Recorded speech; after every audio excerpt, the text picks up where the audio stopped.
Baptist Health is a proud supporter of First Coast Connect. Baptist Health, committed to building a healthier community for all of us. More info at 202-4YOU or baptistjacks.com.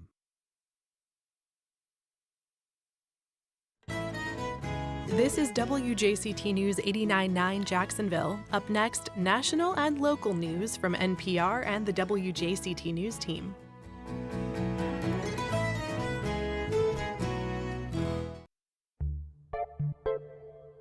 Good morning, I'm Ann Schindler, and on today's First Coast Connect, it's the biggest stories of the week. Demonstrations continue at JU over cuts to arts programs and at FSU over recent gun violence. Local high school students decry the City Council's failure to stand up for education funding. FEMA funding cuts derail a JEA plan to prevent sewage overflows. Homeless numbers are down, but it's complicated. And is a scandal surrounding the Hope Foundation growing or ending?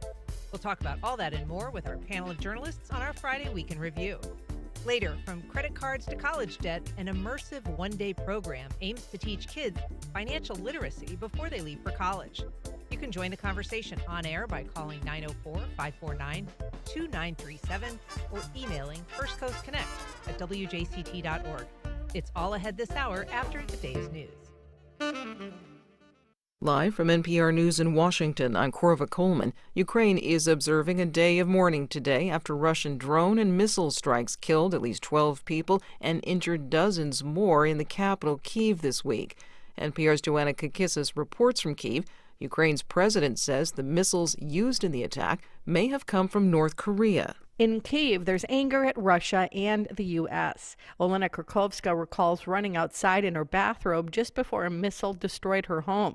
She says President Trump is sacrificing Ukraine for a quick deal that accommodates Russia.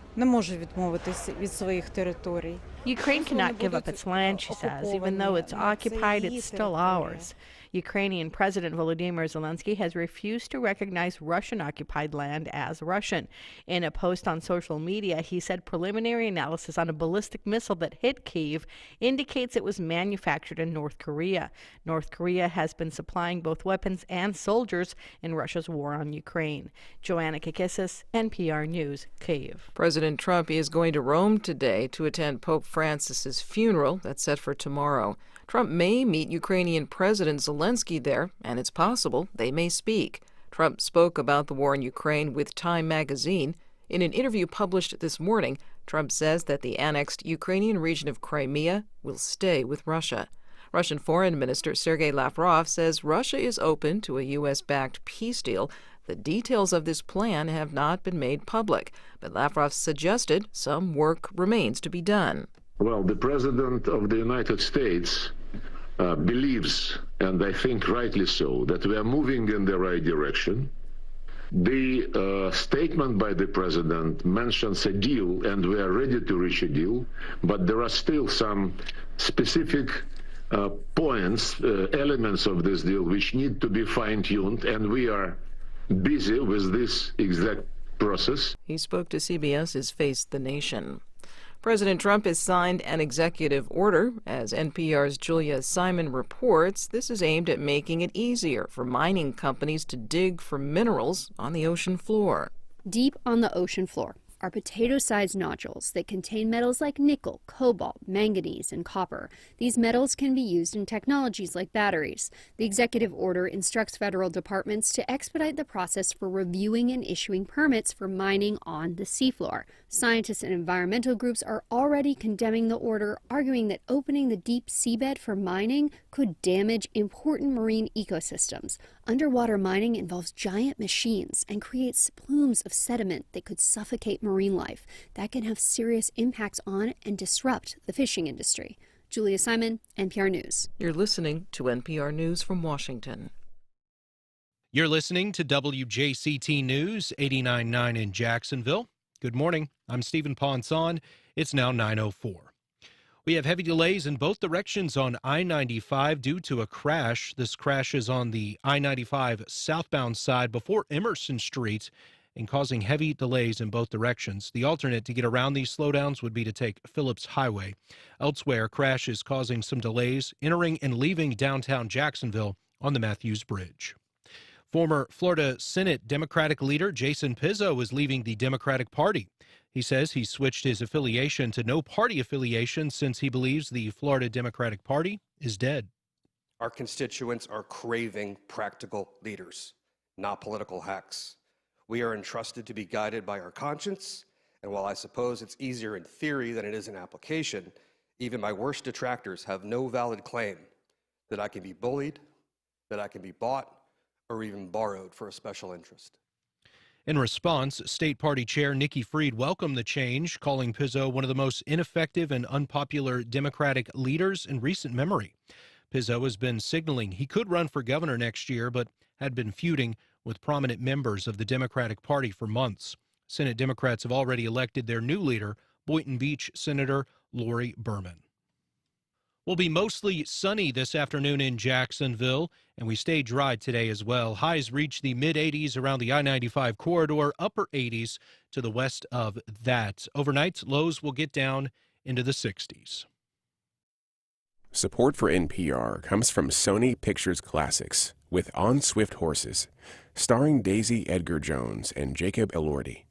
A married woman explores a secret love upon the arrival of her brother-in-law, who gambles on his own hidden romance. Now playing in theaters. Support for First Coast Connect is provided in part by Baptist Health and North Florida TPO. Opinions expressed on the First Coast Connect Week in Review are those of our panelists and do not reflect the views of WJCT News 89.9.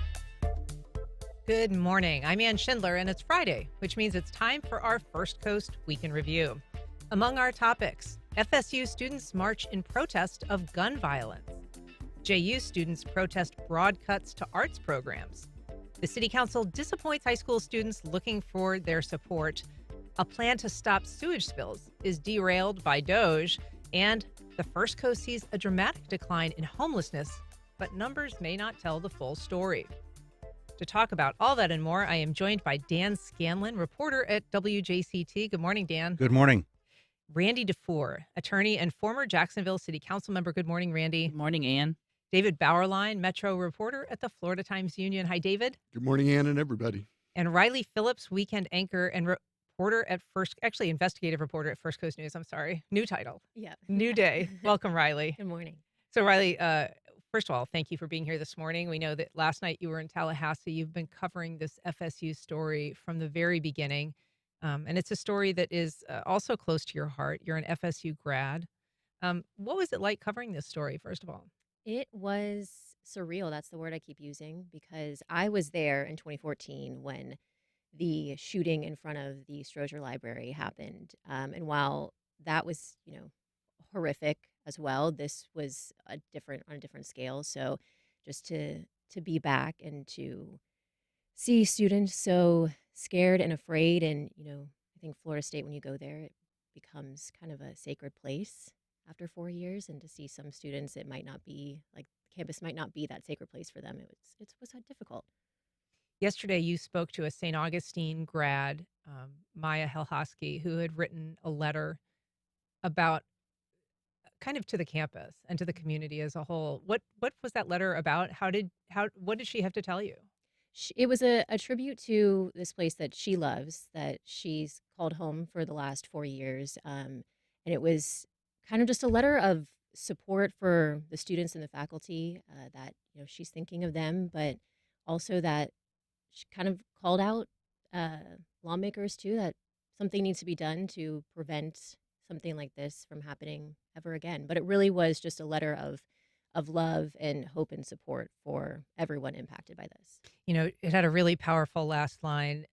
She wrote, "May we never run out of flowers again," which was sort of like an indicator of just, how overwhelmed the campus was with these outpouring of grief and sympathy, Randy. And this had a lot of local resonance. There are so many people here that are FSU grads, people who have children there. And we've been hearing from so many of them this last week about what it was like to hear this on the news. Yes, I mean, it's everybody has been touched by this, I believe. It's because it hits close to home. I mean, we had a situation here, if you recall, in Jacksonville, Episcopal High School. I mean, the number of people that have actually experienced, an active shooter scenario is uncanny. Yeah. And this also led, David, to some student protests. A couple days after campus resumed operations, there was a march, kids going to the Capitol demanding action on gun violence. Yeah, they definitely did. There was some real student activism there because the legislature is considering some bills that would make some material changes in the state's gun laws that were put in place after Parkland. So it's kind of this back and forth over gun control versus safety of the students there. And I thought there was one quote, a woman named Stephanie Horowitz, a student there who was at Parkland in 2018, and she talked about 4 of my friends died that day, speaking of Parkland, and I've been visiting their grave sites for the last 7 years. No one should ever have to experience a school shooting, let alone 2, just to have to beg lawmakers to care enough to stop the next one. And of course, that's all the debate. Do these gun control laws, to what extent do they actually stop these school shootings? But, the legislature, the bill passed in the House that would make a change, has not gotten anywhere in the Senate to date. And it just feels like it's going to be hard to take a vote like that while you're still having funerals. You have students coming and protesting. You mean the House voted in favor of relaxing gun laws? Exactly. Yeah. And yes, exactly. The law that was placed in after the Parkland shooting was you have to be at least 21 years old to purchase a long gun, like a rifle. And that would be rolled back if the Senate were to agree with the House to 18. Yeah. And of course, in this case, we know that the shooter was using his mother's service weapon. Or former service weapon. She's law enforcement. He did apparently have a long gun with him, but that was not what was used in this case, Dan. But there are other measures that these students are calling for, not just limits on guns, but things about how they're stored. Other measures that are perhaps around the margins of gun safety as opposed to a direct interference as some people would see on Second Amendment rights. The one thing that strikes me is the repeated calls for locking the doors, that some of the students' teachers were actually pushing the doors, holding them closed while this alert was going out because they couldn't close them. And I was under the impression that there was something like that you could lock a door to prevent entry. So that's a basic situation, would not cost much in terms of overall budget at any school. Maybe not a central locking system, but some way just to, hey, protect yourself and you can hide in a corner. Mm-hmm. It was some of the most, jarring images, I think, of the aftermath there, Riley, were of these classrooms where kids had piled up, huge piles of desks and chairs to barricade these doors. And, it really speaks to the training, the preparation, this lifelong exposure that these kids have had to the possibility of a school shooting. Yeah, and that was something Maya brought up too, that, there are students who went to Parkland at Florida State, and, they just having, like you said, the training, that really hit home, resonated for her that, wow, like we knew what to do, but why do we know what to do? Yeah, it does speak, Randy, to the fact that there is some benefit in that training. I mean, there's been questions over the years about, does this traumatize kids when you're putting them in these, Right. mandatory, sometimes very scary training drills, but it does get them psychologically, sadly, prepared to sort of think in crisis about what to do. And I think it worked in this case. I mean, it didn't happen very quickly. I mean, wasn't resolved within minutes. 2 minutes, They were- apparently. I yeah. mean, that is unbelievable when you really think about it. Yeah. Yeah, I think the police response was really fast. And I think the Uvalde school shooting in Texas, where the police were outside waiting and deciding, what do we do? When do we go in? This time it was no hesitation. They really went. And that really, I think, helped to prevent it from being even more of a more bloodshed.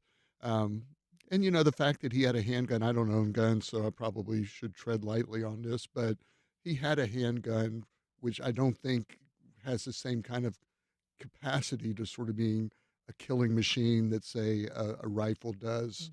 And so, maybe the combination of those, the fast police response, the fact that he was only using a handgun, they were really able to stop this from just going on like some of these school shootings have done. Still scary, though, to think that he trained with his mother. He was in the program, the police whatever program. So he had an awareness of law enforcement and was probably well trained and knew exactly where to find and use those weapons.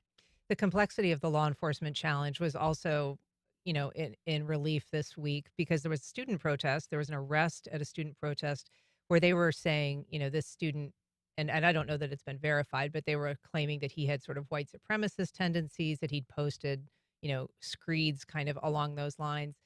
While that language was out there, meanwhile, there's crackdowns on by ICE on campuses around the state. And, that's another challenge that law enforcement is facing, Randy, this sort of very, kind of additional responsibility that campus law enforcement, that all law enforcement will be taking on. Right. Clearly, I didn't think about the ICE component to it, but clearly there's a lot of law enforcement on campus. And then in this case, thankfully, they were. I mean, 2 minutes is just extraordinary, and I think they saved a significant number of lives because of it. Mm-hmm. If you're just joining us, I'm talking to David Bauerlein, Randy DeFoor, Riley Phillips, and Dan Scanlan. We're talking about the headlines of this week, and if you'd like to join our conversation, give us a call at 904-549-2937. You can also email firstcoastconnect@wjct.org. You can reach out on Facebook or Instagram or X at FCC On Air, and you can watch us if you want on Facebook or YouTube. We are live streaming now. I want to move on now to a different set of issues and a different set of protests on a different campus. Dan, this is a story you've been covering, and it's grown out of some cutbacks at Jacksonville University. There were student protests this week in response to those, and you attended a couple. I think initially got kind of kicked off campus. Channel 4 and First Coast News and myself all tried to get on campus on Wednesday for the pep band rally that they were holding, and we were escorted off. In fact, as I was escorted off, they closed the pedestrian gate to the front and put up the barricade, so blame me.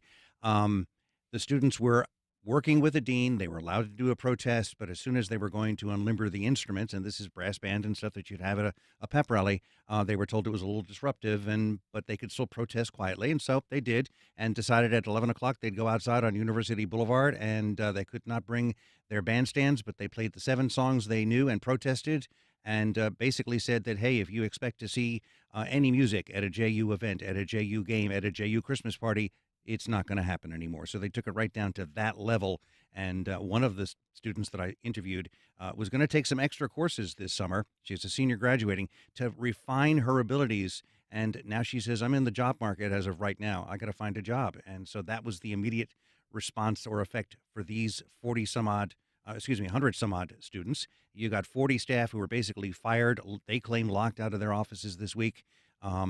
And then there was the Wednesday night last recital concert. But before we get into that, remind us why music is the focus. I mean, for people who aren't familiar with what's going on in these cuts. As the president told me over a week ago, the bottom line is a lot of kids are not taking these courses. And when you're down to, I think he said 1, 2, or 3 in a class, some cuts have to go, whereas other programs are bringing in students. So therefore, their law students, their marine biology, their new nursing programs, those are what they're getting their funding from. It's interesting to note, though, that there was and so the cuts are largely falling on the arts. It fell on the arts. Now, I mean, I shouldn't say that. There are a lot of programs that are being scaled There's a lot of programs. I mean, if you're doing TV work, if you're doing dancing, a lot of programs are there. But the Stein College that had a lot of these programs in it is being radically altered and absorbed into another program. Yeah.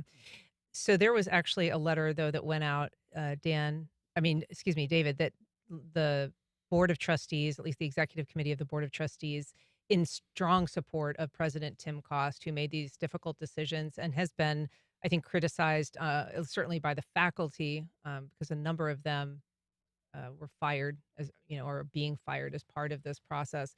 But the Board of Trustees is saying that, these were tough decisions that had to be made for the long-term viability of this college.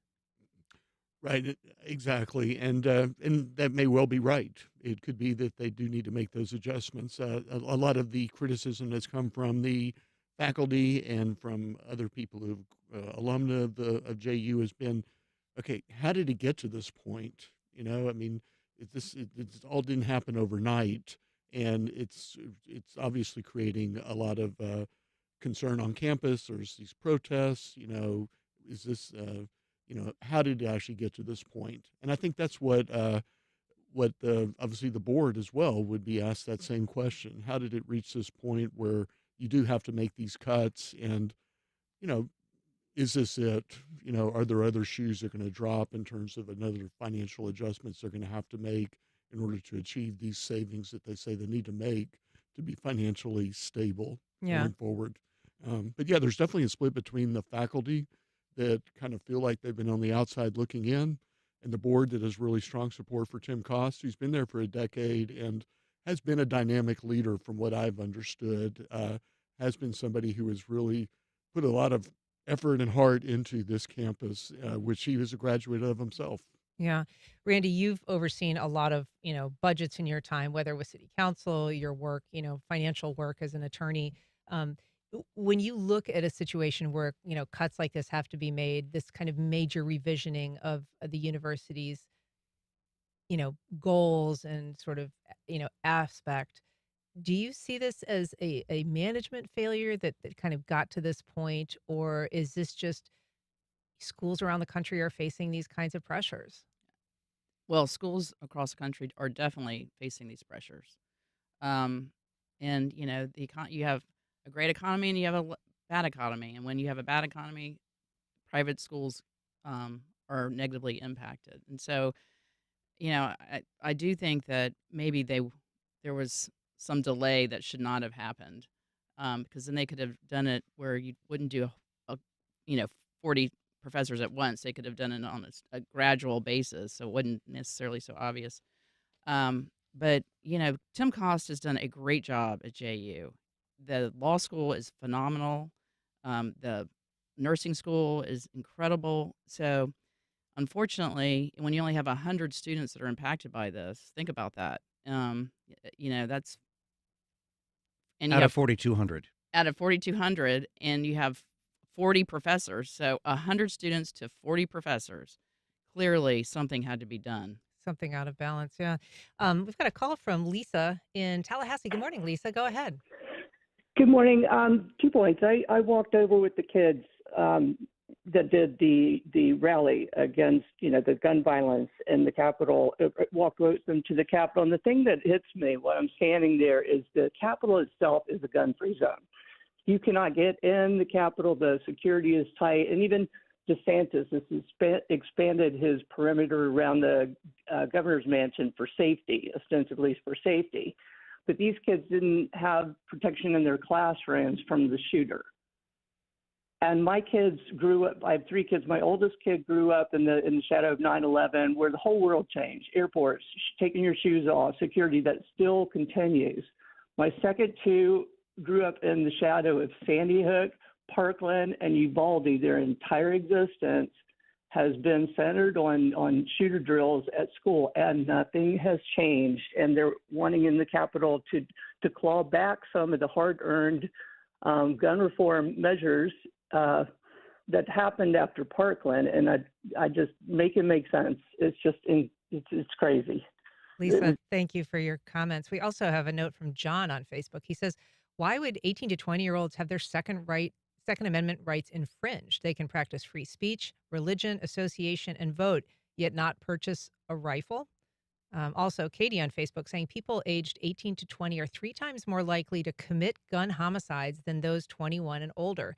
Additionally, research from the Secret Service found that roughly 3/4 of school shooters acquired the firearm from the home of a parent or relative. Secure storage saves lives. I also want to take a call from Linda in Mandarin. Good morning, Linda. Go ahead. Good morning. I think that one of the things it seems to be ongoing in all of these things is a lack of care, really, about young people. I called about the college. Now, I'm sure that the president is a fine person, but they say he was hired for he was a businessman. We know how that goes.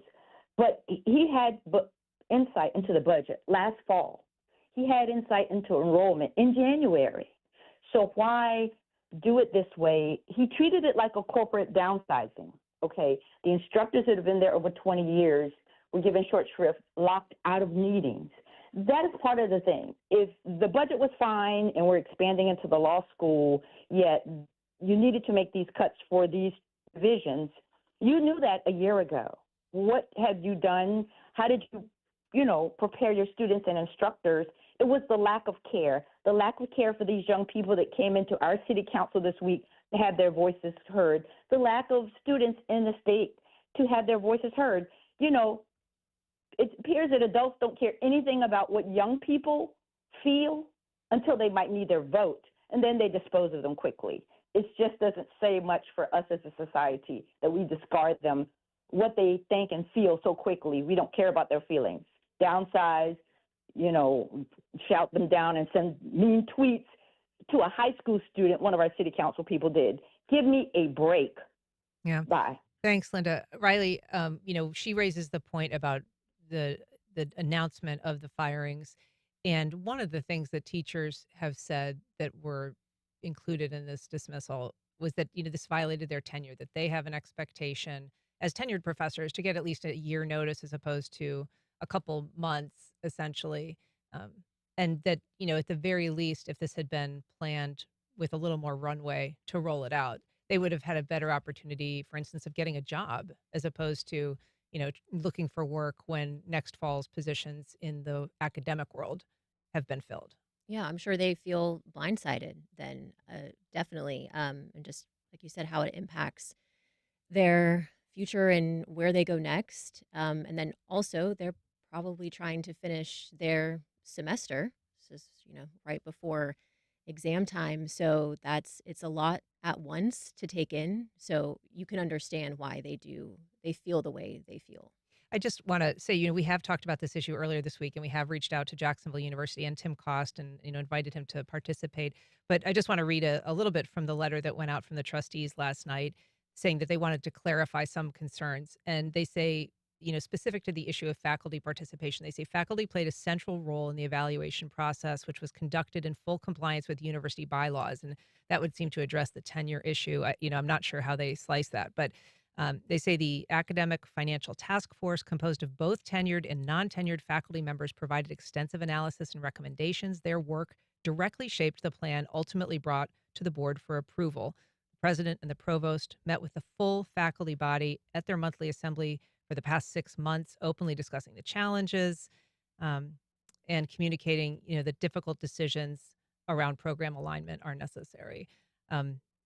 This, again, there's a lot of people, I'll come back to it, Randy, who are JU alum in this community. And Right. so the pressure, the support, or the criticism is pretty intense for people who are part of the JU universe. Yeah, I mean, my own family were big JU supporters, and my son actually goes to JU Law School. So we want JU to be successful. So let's start with that premise. Mm-hmm. And if you want JU to be successful, then sometimes you have to make these difficult decisions. It's unfortunate. It's one of the nice things about going to a liberal arts school is that you typically do have the arts and as well as everything else, and it seems that they're having to significantly reduce the arts at JU. Yeah. Got a call from Melissa in Riverside. Good morning, Melissa. Go ahead. Oh, hi. Great. Thank you for taking my call. I just wanted to point out some unfortunate statistics running around, and I believe it was on the show earlier. I tuned in that it is 100 students to 40 faculty members, and this ratio was indicative of needing some kind of change, and that is entirely incorrect, as there are over 100 majors alone, 100 students in the music program, some of which are minors.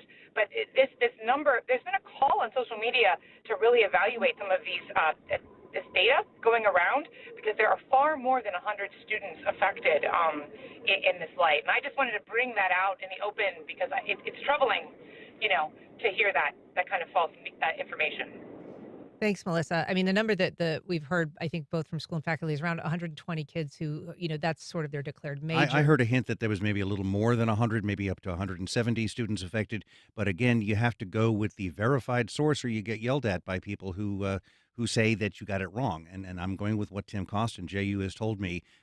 That 18-page academic financial task force report done by 10 key administrators was issued in late March and did indeed discuss staff cuts, did indeed discuss program trimming down to, quote unquote, restore financial health and long-term stability. Well, I think the faculty complaint was that they weren't allowed to see that task force report. But yet it was a faculty member who gave it to me on Wednesday. So obviously it got out somehow. Mm-hmm. Yeah. All right. I do want to move on to talk about another student issue, but if you're just joining us, we are talking about the week's big headlines with our panel of journalists, and you can join our conversation at 904-549-2937 or email firstcoastconnect@wjct.org. So this was another student issue. We spoke about it a little bit earlier this week. Question about funding for AP programs, ACE programs, international baccalaureate programs.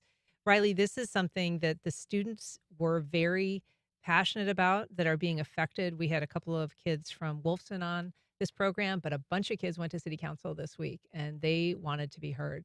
Oh, yes. And they were very fired up at this week's City Council. I spoke with one of the students who was there Tuesday night. I spoke with him the week before I interviewed him when he went to, I believe they went to the Rules Committee the week before. And that's when Matt Carlucci said that he was going to draft up this resolution. And then, the resolution ultimately failed on Tuesday. But, when they hear cuts to AP, ACE, these courses that help them, help their success in college, that is jarring to them. And they are very, very passionate about this. And this turned out to be quite a civics lesson, Randy. Yes. So, part of what happened that these kids were disappointed at was that they went expecting to be heard. Right. And the city council, instead of kind of hearing the bill, voted down hearing it as an emergency, which is sort of the first step that has to happen before they can really get into the weeds of debating it. And they voted it down as an emergency. And so all of the comments that the kids came prepared to deliver happened after the vote, Right. after it was already dead in the water. And that's not unusual when you for them to do it that way when they know it's going to be a hot topic. So they'll make sure that public comment comes after the vote itself. And it's Matt Carlucci to leave the city. I've never seen Matt Carlucci leave city council. He was, early. as we say, the sponsor of this resolution. Right. And he left He left in anger. Which tells me everything I need to know about the situation. Well, It's tell just us unfortunate. what it means to you. I mean, for those of us who don't know Matt or who don't know how things roll in city council, what does that say to you? It says that he was horrified and ashamed of how the city council responded to that. And resolution is just a resolution. It's just a statement that we stand with you on this issue, and they send it off to the state house and senate. It has no teeth. So I'm sure Matt thought this was going to be an easy thing to pass. But you need 13 votes for an emergency, and I think they only got 10. And I think also, from my understanding, the students weren't listened to. They didn't feel like they were heard, even when they did have the public comment, that people were on their phones or, going back to the green room or just not respected. And that should never happen. And why do you think, given, as you say, that it's just a resolution, it's not like an ordinance with with the power of law, it is just an expression of the council's support in this case for students in these programs not to have them cut. Why do you think it proved so difficult for that to even be heard, much less successful? Well, and I've tried to get to the bottom of it, and I couldn't. But it must be an important Republican issue, even though I believe that was voted on by the Democrats as well. So it's an important budget issue. Let's put it that way. And I guess they just didn't want to, in any way, get it in the crosshairs of the budget. David, you obviously cover city council quite a bit. Is there anything, unusual about this the way this went down in your eyes? As Randy says, sometimes the council does, for political reasons, try to, avoid making their vote after a particularly dicey set of public comments. Yeah, that can be a power play where you just basically don't agree to take it up as an emergency. But having said that, you can vote to bring it up as an emergency and then vote against it. That's certainly possible. You can certainly have the debate. And, there is a sort of developing theme in this show from the news. Students are out there trying to make their voices heard. They're trying to be involved in the process, and they're really rebuffed in this case. And even afterwards, I listened to more of the council meeting at the end. Some of the council members were standing up and saying, well, there's really not going to be a cut. It's, we're hearing from the legislature that it's a misunderstanding. Well, that's the kind of thing that you debate about when you're debating on the resolution that was brought forward by these students who want to be involved in the process. So, and I was struck too that Matt Carlucci did leave in anger as he did from the council meeting. I don't know, would Matt have been angry if it had been voted down? Probably upset, but the idea of just not even bringing it up at all when you have students in the council chambers ready to talk about it, it just feels like a little bit of a slap to people trying to be involved. Students who may have in been the pages process. at one point because they love their pages from area high schools. Right. Yeah. And it is, it's a Republican-controlled legislature. It's a Republican-controlled city council, and there may be some sense, are we going to sort of second-guess everything that the legislature's doing? We're not experts in this. That's not our lane. But there have been resolutions where they have taken positions, for instance, on the Israel and Hamas. So it's not like they don't go outside their lane on resolutions. Yeah, in fact, we have an email from Michael. He says, Rory Diamond, City Council member Rory Diamond, shut down the students. He was the one who proposed not taking up the emergency, saying education wasn't the council's lane, as you say. Yet he was a leading voice against the first referendum to raise taxes for public schools. So kind of to your point, sometimes it does work in their favor to step outside that lane, sometimes not. We have a call from Nancy in Atlantic Beach. Good morning, Nancy. Go ahead. Good morning, Ann. Thanks for taking my call. My first comment is about the JU debacle. All of the meetings that they're talking about, which were hopefully the faculty meetings and the board meetings, et cetera, none of these young people whose lives have been just thrown into turmoil were at those meetings. I have two students, music students, former students, who are now looking for a home for their final year in school. None of those kids were at any of these meetings that people are using as part of their defense for their reasoning.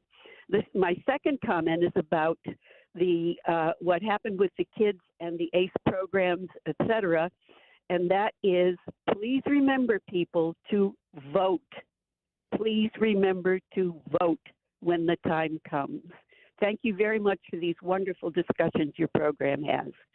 Thank you, Nancy. Appreciate the call. And if you're just joining us, you can join our conversation at 904-549-2937 or emailing firstcoastconnect@wjct.org. I do want to shift gears now to a topic that you have reported on, David, about FEMA cuts and hitting home in a way that is perhaps unsanitary. So FEMA has canceled a JEA project that would reduce sanitary sewer overflows at the Buckman Water Reclamation Facility. So first of all, yuck warning if you're having your breakfast. But tell us what we learned about these FEMA cuts, why they're happening, and what the impact's going to be. So the big picture is FEMA eliminated close to $900 million of program spending across the whole country. And it was spending that was appropriated or put in the pipeline during the Biden administration. The Trump administration comes in and we don't want to do it. And the comment they made was this program, which is the Building Resilient Infrastructure and Community program, was more about political agendas than about actually effective spending of government funding. So Randy, I'm sure, has heard over the years, there's no such thing as a Republican or Democrat pothole. You would think the same thing would apply to sewage treatment, but as a result of this wholesale wipeout of the program, it meant that all these applications that were already approved by FEMA and were already moving forward got wiped out as well, including this one in Jacksonville. It was like a $32 million project. $23 million of it would have come from the federal government to basically put some new technology, new approaches to basically reduce the risk of having sanitary sewer overflows at the Buckman plant when you have these real heavy rains that you might have during a hurricane or some of these heavy storms we have. Because when all that water goes into the system, water's got to go somewhere, and that can cause sanitary sewer overflows. It's not far from the St. Johns River, so there's neighborhoods around there and all those kind of things. So now JEA is back to square one a little bit. They still want to do the project. They've obviously got a limited amount of funding for all the work they're doing, so they're going to do it, but it's going to be a few years down the road before they can actually cobble together the money to put this project in place. I was struck by your description and your reporting, too, about the fact that on part of this property, there's actually a creek that is an open creek, on a portion of the property. Then it sort of becomes a piped creek that goes under Talleyrand into the St. Johns River. But that would seem like a natural funnel of, a problematic sort if you're experiencing sanitary sewer overflows. Right, sure, exactly. I think and that's also part of the flooding issue that they wanted to address as well for some of the neighborhoods around there. And these sanitary sewer overflows, they happen. Every utility has them. There's all sorts of reasons that they happen. But the whole idea of this federal program was, we know that hurricanes are going to hit Florida. We know this is a natural disaster that's going to happen. Let's see what we can do to sort of strengthen communities so that when these storms hit, the damage is less. And that was the idea behind it. Resilience is, we hear a lot about resilience. This was a resilient building project. And there may well have been programs that you'd go, oh, wait, really? They want to spend X million dollars for that in this state or that state? But this is a pretty basic nuts and bolt. Let's find a way to reduce sanitary sewer overflows in this huge water treatment plant that's just, maybe a quarter mile from the St. Johns River. And yet, Riley, this, notice that it was being cut specifically calls out this as part of the overall waste, fraud, and abuse in federal government, called it a politicized grant program. Certainly one that is, infrastructure. We know from covering past storms that these sewer overflows happen, especially during these big rain events that we're seeing more and more of. But it is a real mess for people who are living in communities or, Lord forbid, experiencing a backflow into their home from some sort of overflow and sewage issue. Yes, and I'm sure those people who are impacted by these issues after a storm, they probably don't feel like it's a political issue as they're cleaning up their homes. But it is interesting because I believe the program, didn't it start under the Trump administration, and then it was just expanded under the Biden administration. So now it's being eliminated completely. So I guess why is it political now if it wasn't political during the first Trump administration? Yeah, it's a good point. It did start under the first Trump administration. And I guess the Trump administration would say then Biden took it over and politicized it. That would be the argument. But again, these projects, and Florida's been a big beneficiary of it. I think there's like close to $900 million that was eliminated nationwide, but I think $300 million's in Florida, which makes sense. We're a state that's vulnerable to natural disasters and hurricanes and these kind of heavy storms. So there were communities all across the state that were going to try and make themselves more resilient as a result of this program. And Irma showed us how deep the river can flood 3-4 blocks into San Marco. Even the recent tropical storms, people canoeing in this stuff, and Lord knows what's in the water. We're warned not to go in it. I've also seen a city park where the river was overflowing and surrounding 3 porta potties. So there's an immediate contamination issue right there. Well, I'm just curious about the word resilience. Has that become sort of the DEI of, some of these FEMA cuts, Randy? Is that why this is political in a way that maybe it wasn't considered political when it was first proposed under the first Trump administration? That's a great question. I don't know the answer to that, but I think what's happening is they're just trying to cut. It's become popular to make major cuts, and in the name of saving money and not spending on unnecessary things. Unfortunately, on this one, it sounds like when you really think it through, I mean, this state is where Trump lives, and so for the majority of the funding to be deleted from his, removed from his own state, it just sounds like it wasn't thought through. And I think it's an opportunity actually to go back to our congressman. And I mean, Susie Wiles is from here. I mean, so we should go back to our representatives and say, hey, put this back in, fix it. I want to talk briefly about the homeless count that was done recently, Dan. This is the point in time count that changes, that is done annually by Changing Homelessness, which is a local nonprofit. It's kind of a federally required count that everybody has to do to sort of tally up what their challenges are in terms of homelessness. And the numbers this year were really sort of eye-opening. Total homelessness in the last 10 years, basically from 2015 to 2025, down 46%. That seems like a huge victory. And yet the folks at local homeless advocates are saying it's maybe a little more complicated than just the numbers. Well, we tie this in with obviously the effort that the city is undergoing right now to try to get homeless into either a bus to take you back to your home, get you out of jail, get you into a program. And as was touted by city council members and the mayor earlier this week, apparently there's been a major drop in the numbers of homeless downtown. That said, they're going somewhere, and this report indicated that they might be going deep to ground and into the woods, I think was the phrase used. The other thing is they don't go into the abandoned homes, these these groups, the HERC task force for people who go and look for them to do the count. So we don't know if they're hiding inside homes. They're told not to go into them, these volunteers, because of the danger. So is this number verbatim? Is it because of the JFRD, JSO city attempt to get them out of downtown and live with the new state law? Or is it literally because they are finding better places to be and programs and they're going into shelters, of which we're starting to build more and more or trying to do? I don't know. It's I certainly don't see any homeless late in the evening, overnight in downtown, but I am seeing people like this morning driving in on park benches, bus stop benches. Apparently, where did they spend the night? During the daytime, they're not camping, so they're not in trouble. But if they try to camp, so where are they going overnight? Is it Arlington? Is it the beaches, as we've heard? Who knows? We do know that one of the figures that did not go down was the number of chronically homeless individuals, which is actually up 16% since just last year. And so they do sort of divvy up, how long someone is homeless and the challenges that they face in particular. Chronically homeless is defined as somebody that has been unhoused for at least a year or more than 4 times over 3 years for more than 12 months. And so it's basically a problem that is, recurring. Randy, I mean, do you think, how much of this do you think lies with the enforcement that has come with House Bill 1365, which banned outdoor camping? Well, I think I'm going to take a different approach. I think a lot of it has to do with the mayor's initiatives.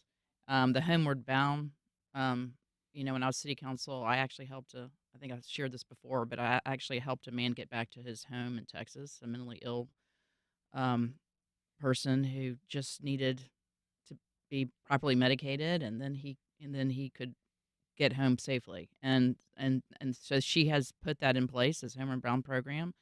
The JFRD PATH team and then of course affordable housing. So I think when you take all those together, I think that those programs have made a huge significant positive change. Yeah, well, it'll be numbers to keep watching.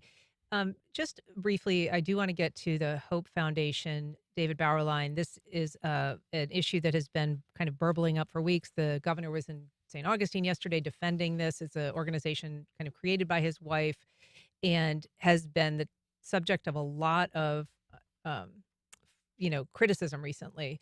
But it's not clear that, kind of what's going to happen. I mean, there was this push in the legislature to dig deeper. Then just yesterday, they sort of canceled that deeper dive. What do we know about what's happening with that? And I should say we just got about a minute. Yeah, so I understand they basically wanted to talk to some more witnesses, and the witnesses didn't want to come in, so there was nothing more for them to investigate. Now, Ron DeSantis, governor, was in Tallahassee telling Action News yesterday, the whole thing's been debunked. It's all been shown to be a wild goose chase. The next step, if there is one, would be if there's any sort of review by a state attorney that takes a look at, is asked to, or takes a look at what the the legislature has developed through its hearings. And but beyond that, I mean, it's I don't think it's been debunked. Whether there's a smoking gun out there that either doesn't seem to be the case. All right. Well, thanks so much for being here, David Bauerlein, Dan Scanlan, Randy DeFoor, Riley Phillips. Thank you so much, and we'll be back in just a minute. Thanks.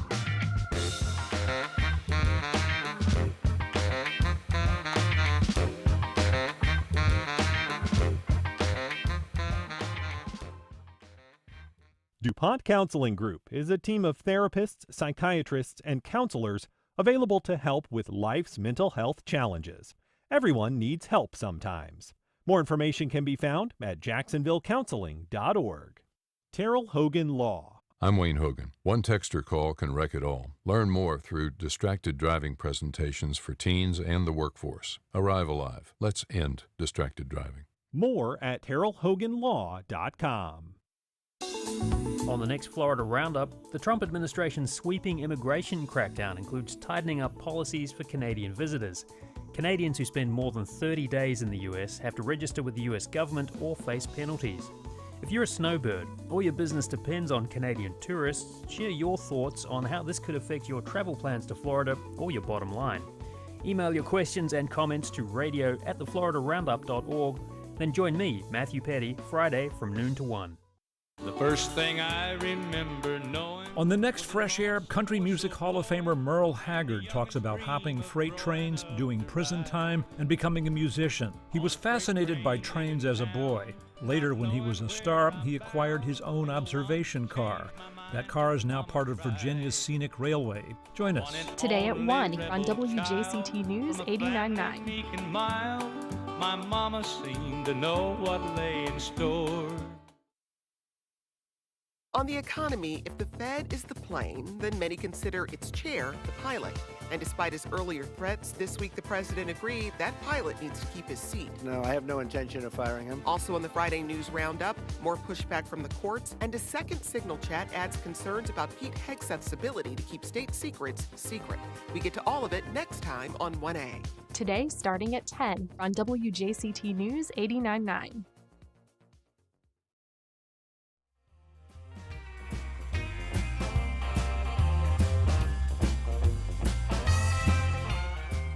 Welcome back.